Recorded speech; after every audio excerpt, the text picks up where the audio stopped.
Okey, insyaAllah kita bersambung balik. Dia beberapa pemerhatian di sini. Dia nak bercakap tentang rujukan dalam kita memahami Al-Quran. Tadi anda dah sebut satu bahasa Arab lah. Ya, kita kena betul-betul maknanya memahami bahasa Arab itu dalam arti kata kita dapat menguasai hal-hal berkaitan sastra, hal-hal berkaitan nahwu, solat dan sebagainya.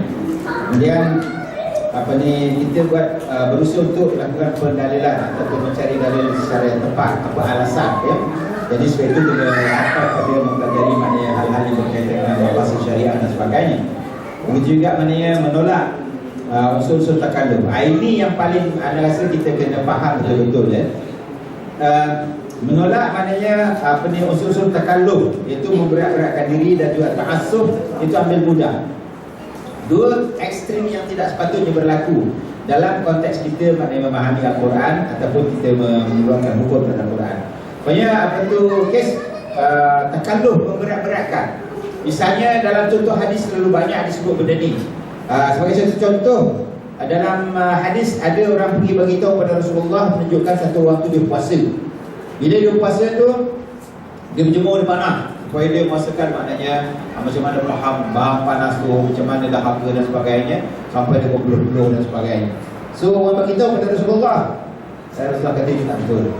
Malah dalam satu riwayat tahib dia bin al-Hadithah masuk neraka kan. Mungkin yang dia tak salah dan sebagainya. Jadi yang penting kita tak takalluf. Macam hal-hal yang boleh maknanya syaitan masuk. Misalnya takalluf dalam arti kata nak sah bersih makanan yang dibasuh ataupun sah maknanya wuduk yang dilakukan. Sehingga kita takalluf maknanya tak sempurna lagi. Akhirnya syaitan masuk, kita kena penyakit was-was. Syaitan masuk dalam was-was ni cukup mudah. Baca Quran, nak tepat. Akhirnya walau akhirnya tak dapat. Jadi imam Allahu Akbar, imam rukuk darikan habis tu baru dapat dia. Dapat dah tu. Yang tadi tak dapat walau dhalin tu sampai pak imam rukuk dapat pula. Ya. Itu asalnya takalluf. Bawa ni tak betul lagi solat kau ni. Tak betul lagi banyak takbir, tak betul lagi Fatihah kau ni kan. Macam yang tepat sekali. Padahalnya itulah kemampuan dia. Buat dah jelas takat mana kita buat. Waladoh lah. Sesungguhnya kita dah buat sungguh-sungguh walau tak dapat. Rasulullah sabut dhat. Rasulullah yang paling pasal dhat. Orang Arab, kita boleh buat macam mana buat kita tak tepat. Tak? Jadi buatlah apa yang kita boleh buat. Setakat mana kita mampu kan. Kalau sampai bacaan kita tak betul, jangan jadi imam. Itu je lah. Jadi jangan pula nak jadi imam. Jangan orang suruh cepat nak jadi imam. Dah ni imam kampung tu ada, lagi dah jadi imam kan. Kita bacaan kita belum tentu kan. Jadi itu maknanya terlalu memberat-beratkan diri. Puasa berludah. Siapa suruh berludah? Tak payah. Telan air dua batal. Air dua batal ke? Tak batal kan? Sampai setengah ulama-ulama kata dia kumpul air dia dalam benda banyak. Telan kan? Batal tak puasa? Tak batal kan? Yang pada luar masuk je. Tak betul kan? Okey tak? Jadi jangan sampai takalluf. Sampai maknanya tak boleh ada air dalam mulut tu buang ludah kita. Tadi siapa suruh ludah pun? Ke nak tunjuk kata aku puasa? Kan? Itu maknanya takalluf memberat-beratkan. Ekstrim dalam bentuk takalluf. Ekstrim pula dalam dia mudah. Tak payah usul, asalkan ayam je halal. Tengoklah kat mana kita beli. Tengoklah di mana kita beli. Kalau kat US tu lain sikit kot. Tapi kalau kat di London ke mana, lain sikit kot. Kau macam mana? Orang yang pernah duduk kat London kan. Dia kat London maknanya awal dia tak semestinya kan bersembelih. Tapi kalau orang Yahudi di Amerika maknanya persembelihan mereka mesti sebab orang Yahudi banyak. Jum tak makan benda tak boleh. Jadi dia harus boleh. Jadi sebab itu mungkin ada sana. Kalau kita dah tak dapat mana, mungkin apa tu yang kita kata supermarket itu pun ada ayam-ayam yang disembelih semua. Tapi sembelih jum lah. Halal tak sembelih jum? Halal kita? Halal kan? Ya. Tak usah. Ahli kitab bukan ahli kitab dah. Itu Syafi'i. jumhur ulama asalkan dia Kristian lah, tak mesti keturunan dia keturunan daripada orang yang berdulu kala dia Kristian. Itu mazhab Syafi'i je. Baiklah. Jadi dalam bab persembelihan ana ambil mazhab Hanafi, dalam bab nikah kahwin ana ambil mazhab Syafi'i. Sebab situ dua masalah. Hadis masalah, kan?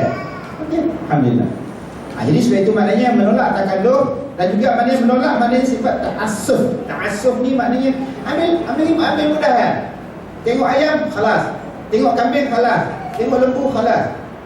Tak kisah sembelih tak sembelih, tak ada sikit dan semua. Kalau kat Malaysia memang tak ada masalah lah. Kita pergi market tu memang halalkan sembelih ni kan. Tapi kalau di UK, di mana New Zealand dan sebagainya, kita cek dulu tempat halal dan tempat haram kan. So itu masalahnya. Jadi jangan sampai dua-dua ni. Sampai tadi lah buat-buat tadi dia macam, oh ini kain aku dah celiri atas tanah ni, ni najis, tanah ni najis.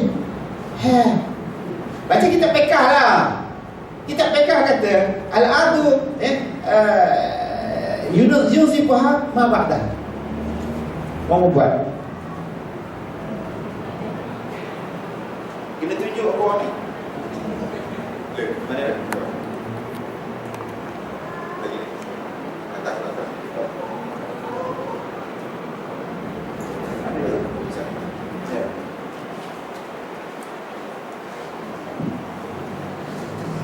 Perempuan anda kena jadi model lah. Kau pakai jubah leher dia tak ada. Arab dulu kan, perempuan Arab dulu leher kan, pergi supermarket dia sapu, pakai bersih kan. Orang Melayu tak buat. Orang Melayu dia pakai tak labur kan. Tapi kadang-kadang nampak kaki dia kan. Dia belakang nampak kaki dia, naik tangga nampak kaki dia. Dia orang apa ni, kaki tu aurat tak? Tumit lain lah, tapi kaki cakap buku lali ke bawah. Cakap buku lali ke bawah ni aurat tak? Kat atas tu aurat tak? Kat mana aurat? Kan? Jadi orang Arab, dia nak selesaikan masalah, dia tak nak ya ke tak, ragu-ragu, dia pakai blade. Dia bilang tu sapu. Kat supermarket tak apa lagi kan. Dia pergi ke tanah, kat tanah debu tu, sapu je. Teki ayam, kucing kan. Macam mana? Jubah dia boleh salat? Boleh tak? Siapa boleh? Boleh je kan? Tak dapat najis. Kalau ada, nampak? Nampak ada boleh ada kucing dia lagi kan? Ada bau? Ada bau? Ada bau? Boleh tak? Tak boleh? Kalau nak kata boleh macam mana?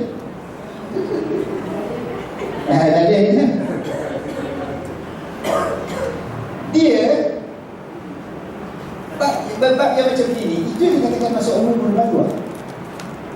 Umum berbalua. Kalau kita boleh elak, kita boleh tak boleh elak. Tak ada buat ni.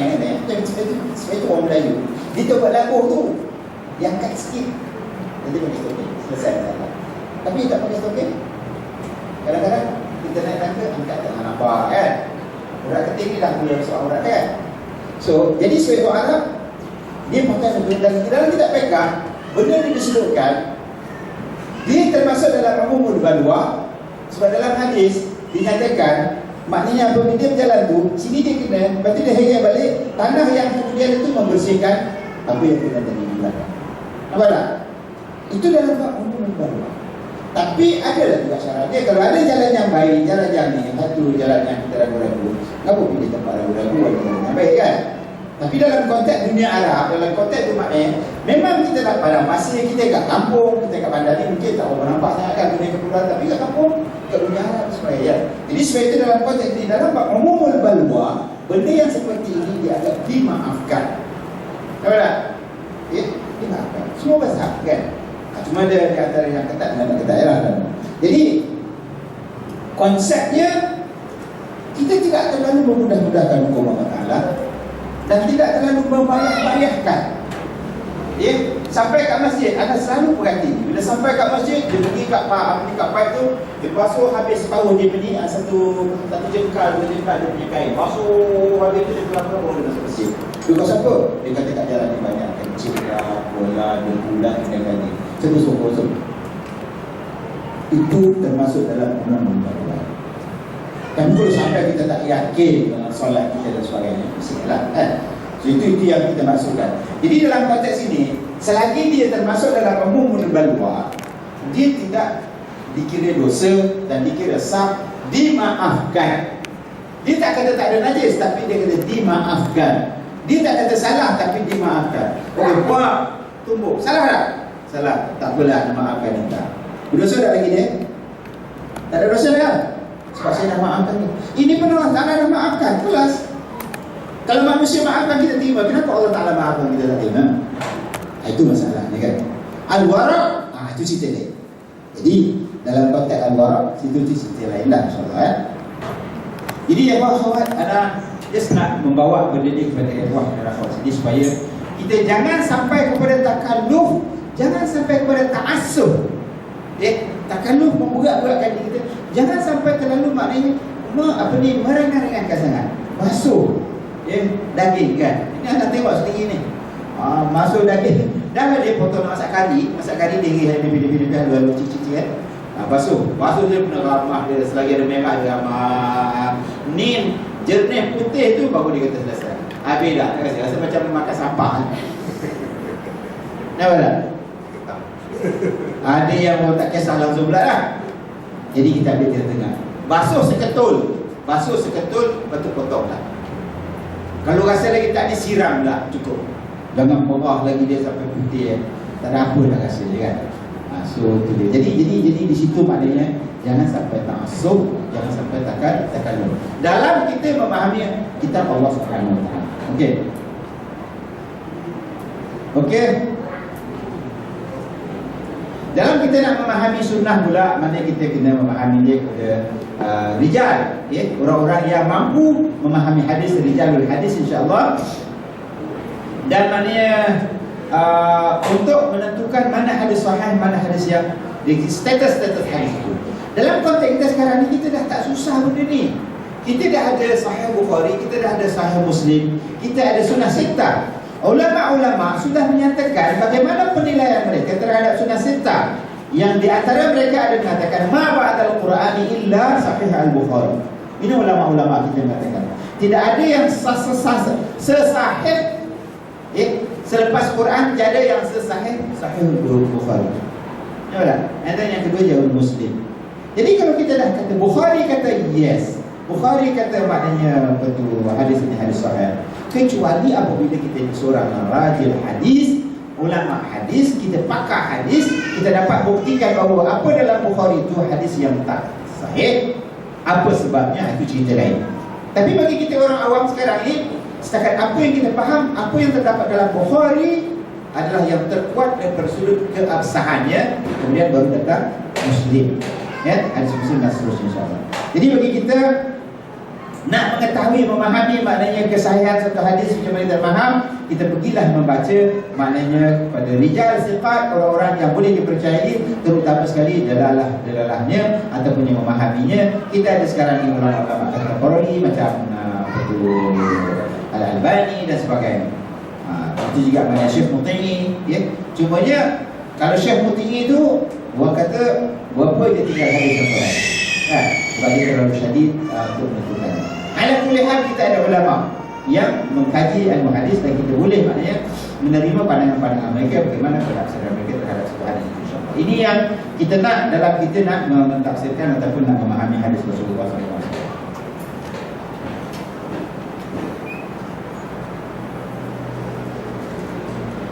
Okey, dalam kita nak beberapa perhatian di sini, dalam kita nak maknanya ada di sana beberapa faedah apabila kita melakukan penelitian pemahaman yang sebenarnya daripada maknanya Al-Quran dan hadis itu sendiri. Terdapat dua faedah besar. Satu, selamat daripada kesesatan. Bila kita berhati-hati dalam memahami Al-Quran dengan kita merujuk kepada maknanya tafsiran-tafsiran ataupun pendapat-pendapat rijal siqat, orang-orang yang boleh dipercayai, kita selamat daripada benda yang sesat. Kemudian yang keduanya, menutup daripada golongan-golongan yang suka menyeleweng. Macam kita katakan dia terlampau maknanya nak sangat berpoligami.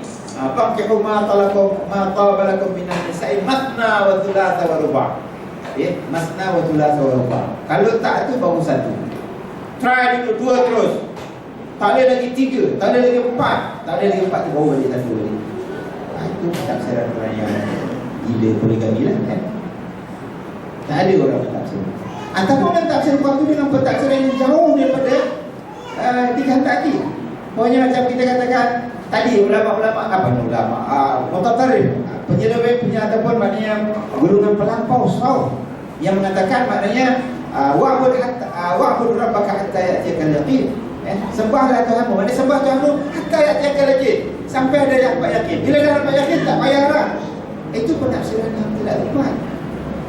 Banyak macam tafsir la hijrata ba'dal fath. Tiada hijrah setelah Fathu Makkah. Dia kata la hijrata di situ ba'dal fath, setelah dapat fatah, Allah Taala buka kasyaf dan sebagainya. Dan sampai pada satu maqam yang tinggi, jadi tak ada taklif lagi lah. Sedangkan al-fathu di situ Fathu Makkah. Hijrah itu hijrah yang sebenarnya bukan taklif. Nampak tak? Jadi tafsiran ini tafsiran yang tidak tepat langsung dengan kehendak bahasa Arab dan kehendak maknanya kefahaman yang tepat terhadap hadis terbalik, insyaAllah kan. Jadi itu juga kita kena perhatikanlah ya. Selain itu melahazat juga maknanya melarang sikap takalluf dan juga ta'assub. Tadi kita dah bincangkan berapa ramai individu yang sesat dan jemaah yang sesat yang pecah akibat daripada takalluf dan juga ta'assub.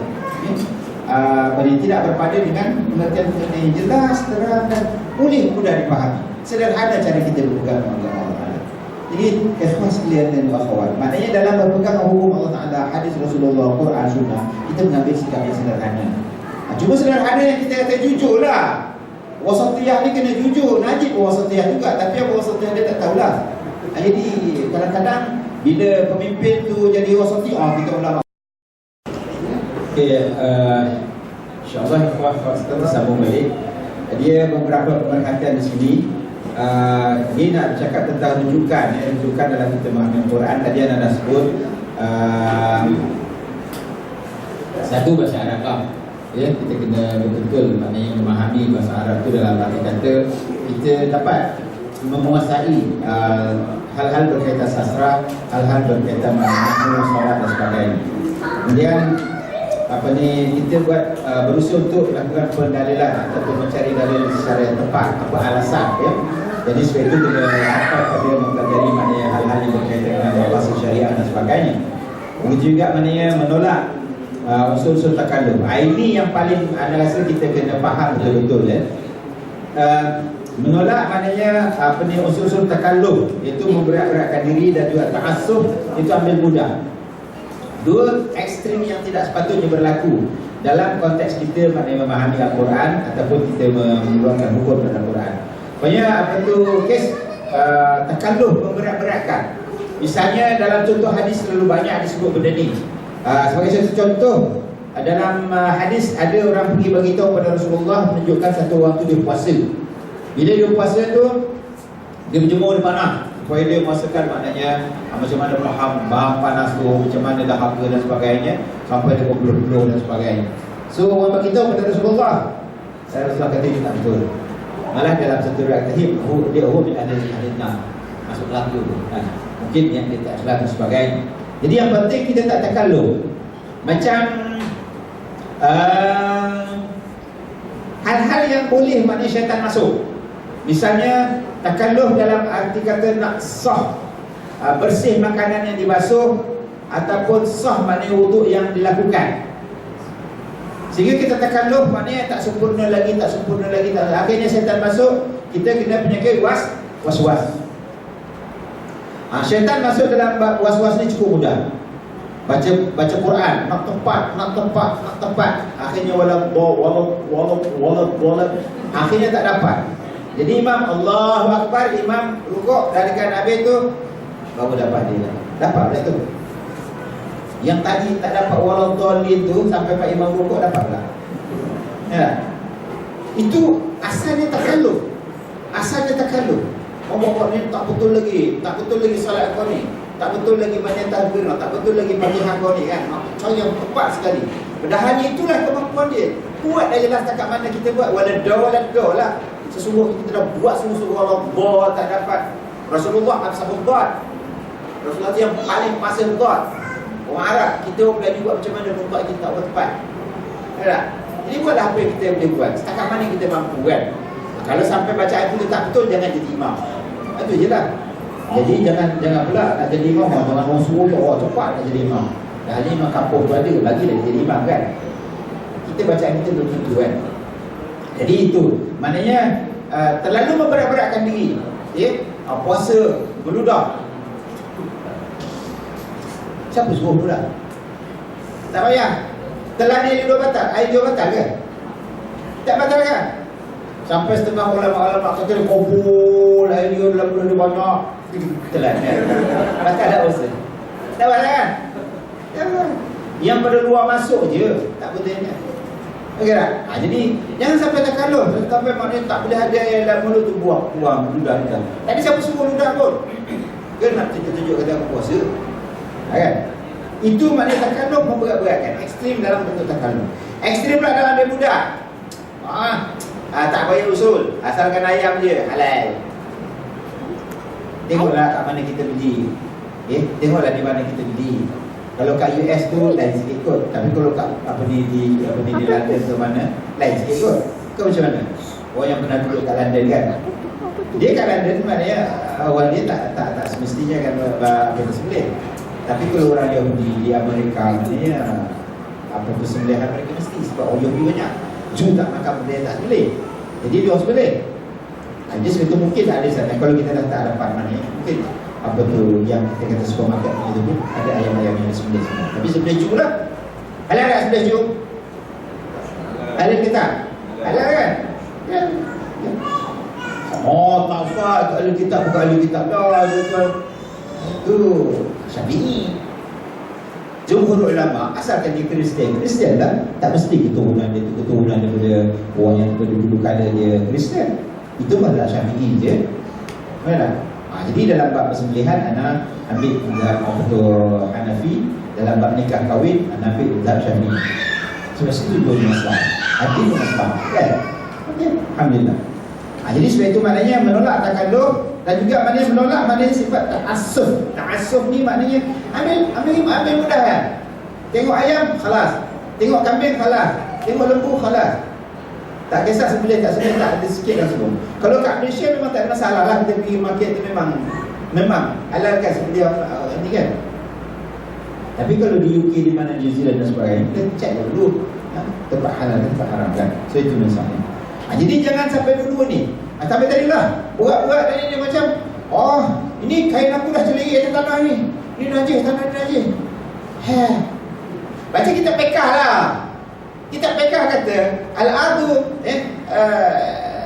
yuzifuha ma ba'dah. Orang buat. Kita tunjuk orang ni. Mana dah?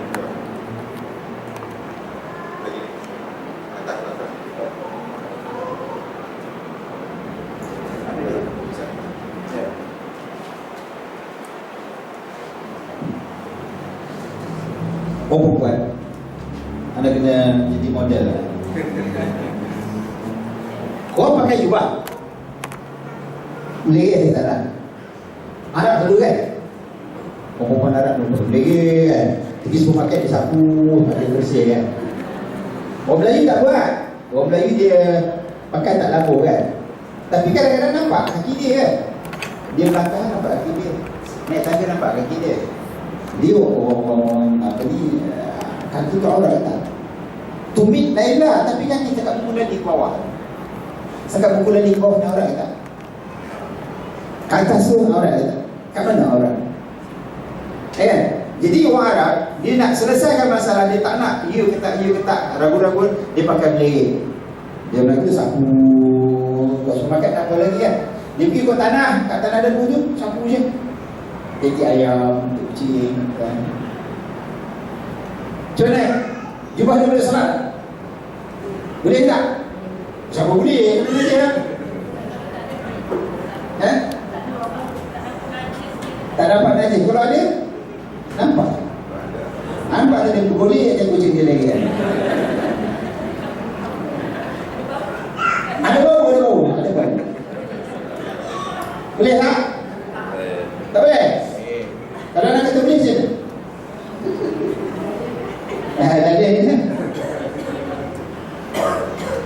Dia bab yang macam ini, itu yang dikatakan masuk umum berlaku.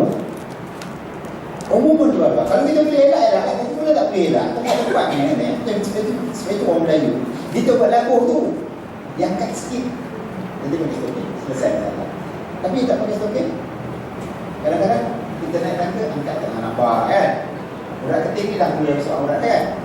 So, jadi sebagai orang Arab, dia pakai dan dalam kitab fiqh, benda ni disebutkan, dia termasuk dalam umumul balwa. Sebab dalam hadis dinyatakan, maknanya apabila dia berjalan tu, sini dia kena, lepas tu dia heret balik, tanah yang kemudian itu membersihkan apa yang kena tadi di belakang. Nampak tak? Itu dalam umumul balwa. Tapi adalah juga syaratnya. Kalau ada jalan yang baik, jalan yang ni, satu jalan yang kita ragu-ragu, kenapa pilih tempat ragu-ragu, ada jalan yang baik kan? Tapi dalam konteks dunia Arab, dalam konteks tu maknanya, memang kita dah pada masa kita kat kampung, kita kat bandar ni mungkin tak orang nampak sangat kan dunia kepulauan, tapi kat kampung, kat dunia Arab sebenarnya ya. Jadi sebab itu dalam konteks ni, dalam umumul balwa, benda yang seperti ini dia agak dimaafkan. Tahu tak? Dimaafkan. Semua besar kan? Cuma ada di antara yang ketat dan tak ketat lah. Jadi konsepnya, kita tidak terlalu memudah-mudahkan hukum Allah Ta'ala dan tidak terlalu membayar-bayarkan. Sampai kat masjid, anda selalu perhati, bila sampai kat masjid, dia pergi kat pipe tu, dia basuh habis separuh dia pergi satu jengkal, dua jengkal dia punya kain, basuh habis tu dia pulang-pulang baru dia masuk masjid. Dia pasal apa? Dia kata kat jalan ni banyak kencing lah, bola, berbulan dan lain-lain. Kosong. Itu termasuk dalam undang-undang. Dan kalau sampai kita tak yakin dengan solat kita dan sebagainya, mestilah kan? So, itu yang kita maksudkan. Jadi dalam konteks ini, selagi dia termasuk dalam umum balwa, dia tidak dikira dosa dan dikira sah, dimaafkan. Dia tak kata tak ada najis, tapi dia kata dimaafkan. Dia tak kata salah, tapi dimaafkan. Buat tumbuk, salah tak? Salah, tak apalah, maafkan kita. Berdosa tak lagi dia? Tak ada dosa dah. Sebab saya dah maafkan dia. Ini pun Allah Ta'ala dah maafkan, jelas. Kalau manusia maafkan kita terima, kenapa Allah Ta'ala maafkan kita tak terima? Itu masalahnya kan. Al-Wara', itu cerita dia. Jadi dalam konteks Al-Wara', situ cerita lain lah insyaAllah. Jadi ya khawat, ada just nak membawa benda ni kepada ikhwah dan akhwat sini supaya kita jangan sampai kepada takalluf, jangan sampai kepada ta'assub. Takalluf memberat-beratkan diri kita. Jangan sampai terlalu maknanya merengan-rengankan sangat. Basuh daging kan. Ini anda tengok setinggi ni. Masuk daging. Dah lah dia potong nak masak kari dia lebih-lebih kan lalu cicit kan. Basuh dia kena ramah dia, selagi ada merah dia ramah. Ni jernih putih tu baru dia kata selesai. Habis dah, rasa macam makan sampah. Nampak tak? Ada yang tak kisah langsung pula lah. Jadi kita ambil di tengah. Basuh seketul, lepas tu potong lah. Kalau rasa lagi tak ni, siram lah, cukup. Jangan merah lagi dia sampai putih. Tak ada apa dah rasa dia kan. So tu dia. Jadi di situ maknanya jangan sampai ta'assub, jangan sampai takalluf. Dalam kita memahami kitab Allah Subhanahu Wa Taala. Okey. Dalam kita nak memahami sunnah pula, mana kita kena memahami dia kepada rijal, orang-orang yang mampu memahami hadis, rijalul hadis insya-Allah. Dan maknanya untuk menentukan mana hadis sahih, mana hadis yang status hadis itu.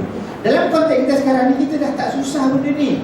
Kita dah ada Sahih Bukhari, kita dah ada Sahih Muslim, kita ada Sunnah Sittah. Ulama-ulama sudah menyatakan bagaimana penilaian mereka terhadap Sunnah Sittah.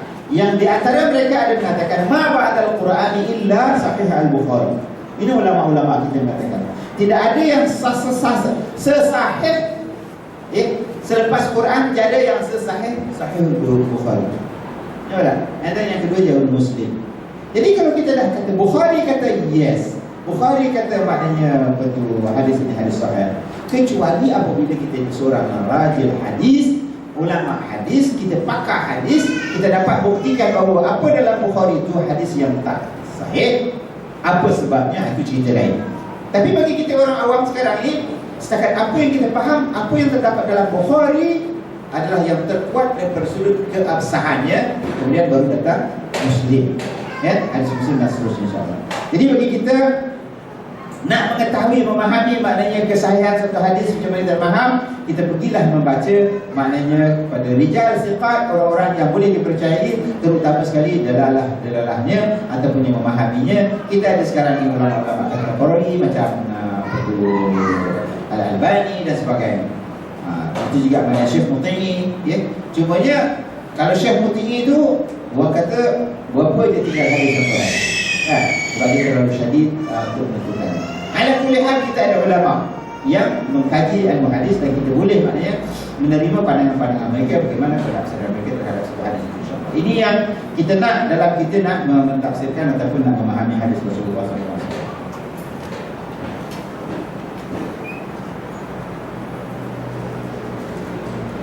Okey, dalam kita nak beberapa perhatian di sini, dalam kita nak maknanya ada di sana beberapa faedah apabila kita melakukan penelitian pemahaman yang sebenarnya daripada maknanya Al-Quran dan hadis itu sendiri. Terdapat dua faedah besar. Satu, selamat daripada kesesatan. Bila kita berhati-hati dalam memahami Al-Quran dengan kita merujuk kepada maknanya tafsiran-tafsiran ataupun pendapat-pendapat rijal siqat, orang-orang yang boleh dipercayai, kita selamat daripada benda yang sesat. Kemudian yang keduanya, menutup daripada golongan-golongan yang suka menyeleweng. Macam kita katakan dia terlampau maknanya nak sangat berpoligami. Fankihu ma tabalakum minan nisa'i masna wa thulatha wa ruba'. Masna wa thulatha wa ruba'. Kalau tak tu baru satu. Try dulu dua terus. Tak ada lagi tiga, tak ada lagi empat. Tak ada lagi empat tu baru balik satu lagi. Itu tafsiran orang yang gila poligami lah, kan. Tak ada orang tafsir. Ataupun orang tafsir waktu dengan pentafsiran yang jauh daripada dikehendaki. Pokoknya macam kita katakan tadi, ulama mutatarrif, penyeleweng ataupun maknanya golongan pelampau saw yang mengatakan maknanya wa'bud rabbaka hatta ya'tiyakal yaqin. Sembahlah Tuhanmu, maknanya sembah Tuhanmu hatta ya'tiyakal yaqin, sampai ada yang tak yakin. Bila dah dapat yakin tak payah harap. Itu penafsiran yang tidak tepat. Banyak macam tafsir la hijrata ba'da al-fath, tiada hijrah setelah Fathu Makkah. Dia kata la hijrah di situ ba'da al-fath, setelah dapat fatah, Allah Taala buka kasyaf dan sebagainya, dan sampai pada satu maqam yang tinggi, jadi tak ada taklif lagi lah. Sedangkan al-fath di situ Fathu Makkah. Hijrah itu hijrah yang sebenarnya bukan taklif. Nampak tak? Jadi tafsiran itu tafsiran yang tidak tepat langsung dengan kehendak bahasa Arab dan kehendak maknanya kefahaman yang tepat terhadap hadis terbaik, insyaAllah, kan. Jadi itu juga kita kena perhatikanlah, ya. Selain itu, melahazat juga maknanya melarang sikap takalluf dan juga ta'assub. Tadi kita dah bincangkan berapa ramai individu yang sesat dan jemaah yang sesat, yang pecah akibat daripada mana takalluf dan juga mana ta'assub, tidak berpada dengan pengertian-pengertian yang jelas, terang dan boleh mudah dipahami. Sederhana cara kita berpegang dengan Allah Ta'ala. Jadi ikhlas sekalian dan akhwat, maknanya dalam berpegang hukum Allah Ta'ala, hadis Rasulullah, Quran, Sunnah, kita mengambil sikap yang sederhana. Cuma sederhana yang kita kata jujur lah. Wasatiyah ni kena jujur. Najib pun wasatiyah juga, tapi apa wasatiyah dia tak tahulah. Jadi kadang-kadang bila pemimpin tu jadi wasatiyah, kita ulama. Bila pemimpin tu jadi hadari, kita pun jadi hadari. Tinggal kitab dicetak beratus-ratus ribu punya harganya di pejabat JAKIM tu, tak ke mana perginya, because sahibul hadari dah tak ada dalam situ. So tinggal lagu buku. Sekarang dapat sahibu wasatiyah pula. Jadi kita pun banyaklah wasatiyah dan sebagainya. Nanti mati dia besok, apa pula yang datang? Allah Alam. Jadi kita kena ingat di situ, insyaAllah.